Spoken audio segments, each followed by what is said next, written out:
గారు, సత్య గారు.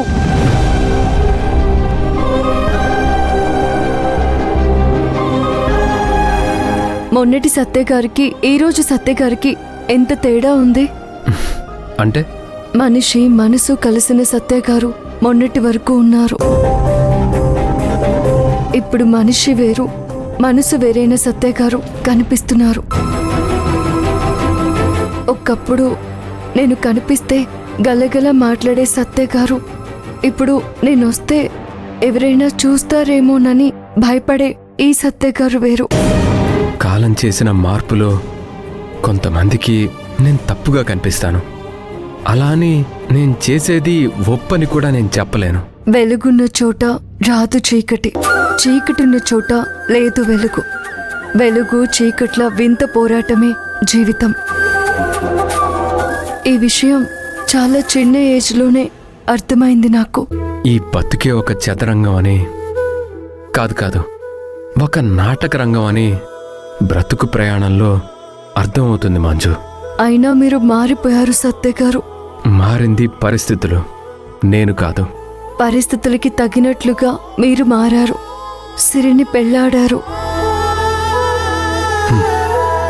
అవును, ఆ విషయం నీకు కూడా తెలుసు కదా. తెలుసు, అందుకే ఇప్పుడొచ్చాను. ఏమన్నా చెప్పాలనుకుంటున్నావా? చెప్పు.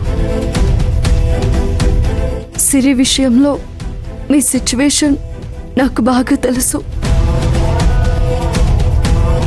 నా గురించి సిరికి ఎప్పుడెప్పుడు తెలుస్తుందా అని మీలో టెన్షన్స్ని నేను చాలాసార్లు గమనించాను. సిరి గురించి మీరు బాగా కేర్ తీసుకుంటున్నారని నాకు అర్థమవుతోంది.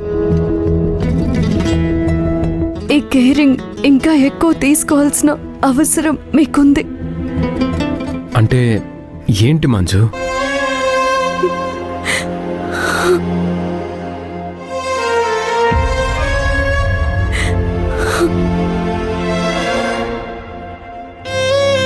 ప్రేమతో పిలిచి నా హృదయాన్ని బరివెక్కేలా చేస్తున్నారు.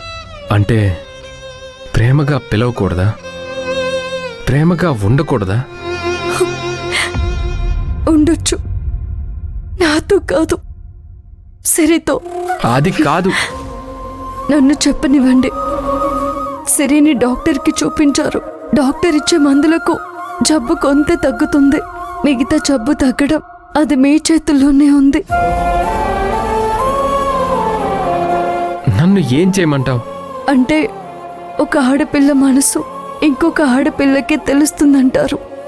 కొన్ని కోరికలుంటాయి. భర్తతో కలిసి కొన్ని ప్రదేశాలకు వెళ్ళి రావాలని ఉంటుంది. అలా మీరేమైనా హనీమూన్ ట్రిప్ ప్లాన్ చేశారా?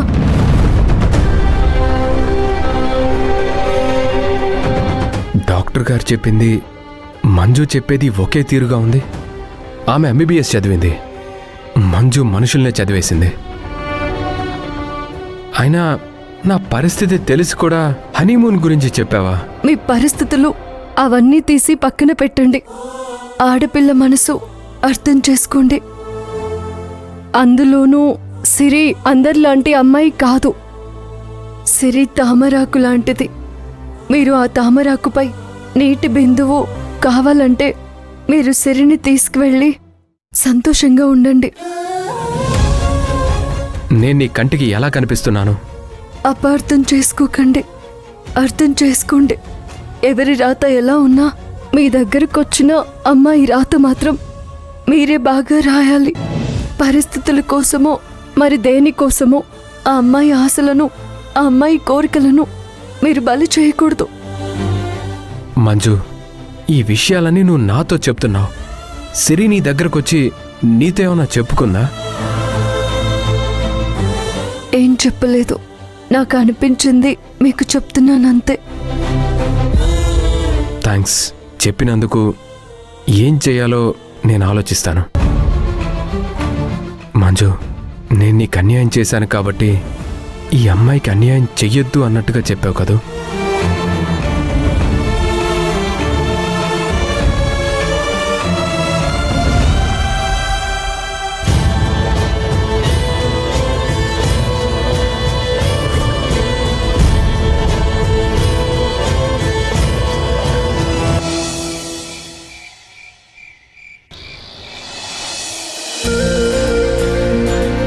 అబ్బబ్బబ్బా, బ్యూటిఫుల్ టూరిస్ట్ ప్లేస్లు ఉన్నాయి.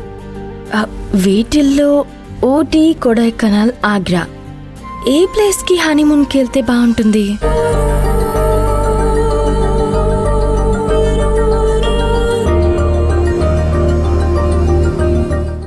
సిరి, ఏం చేస్తున్నా? సినిమా చూడొద్దని చెప్పాను కదా. అది సినిమా కాదు, మరి టూరిస్ట్ ప్లేసెస్ ని వెతుకుతున్నాను. టూరిస్ట్ ప్లేసెసా? వాటితో నీకేం పని?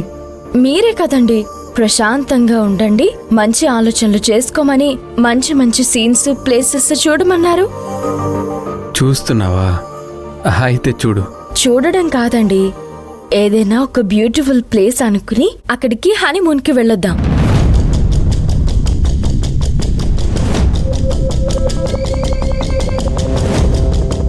ఇదేంటి ఇలా సింక్ అవుతున్నాయి? హనీమూన్ గురించి డాక్టర్ చెప్పింది, మంజు చెప్పింది, ఇప్పుడేమో సిరి చెప్తుంది. ఏంటండి ఆలోచిస్తున్నారు?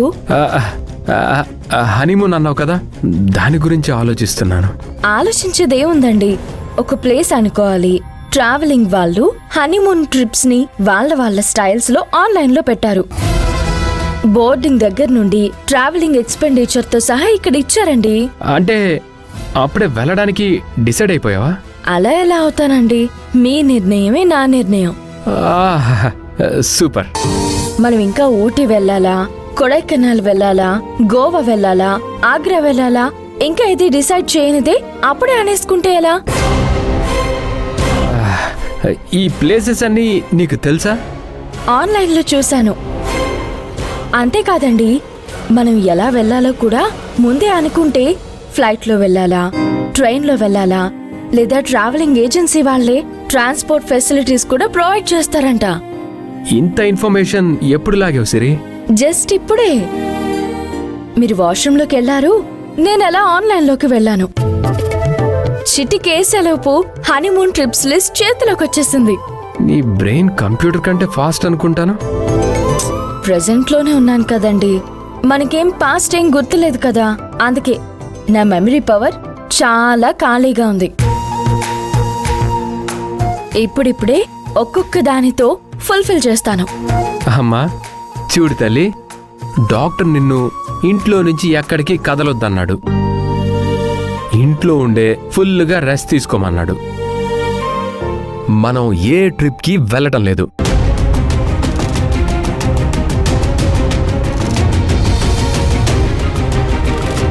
ఏమండి, ఎందుకు వద్దంటున్నారు? అత్తయ్య మావయ్య గారు ఏమైనా అనుకుంటారనా? అదేం కాదు, డాక్టర్ గారే నిన్ను అడుగు తీసి బయట కూడా పెట్టొద్దన్నారు. అందుకే మనం ఏ హనీమూన్ ట్రిప్కి వెళ్ళటం లేదు. ఆరోగ్యం కాపాడుకుంటూ ఇంటి దగ్గర జాగ్రత్తగా ఉండు చాలు.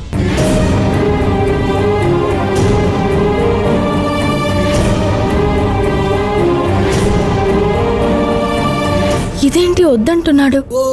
డాక్టర్ గారు చెప్పాక కూడా వద్దంటున్నాడెందుకు? మంజుతో కూడా చెప్పించాను కదా, అయినా ఈ విషయంలో ఎందుకు ఇంత గట్టి పట్టుపడుతున్నాడు?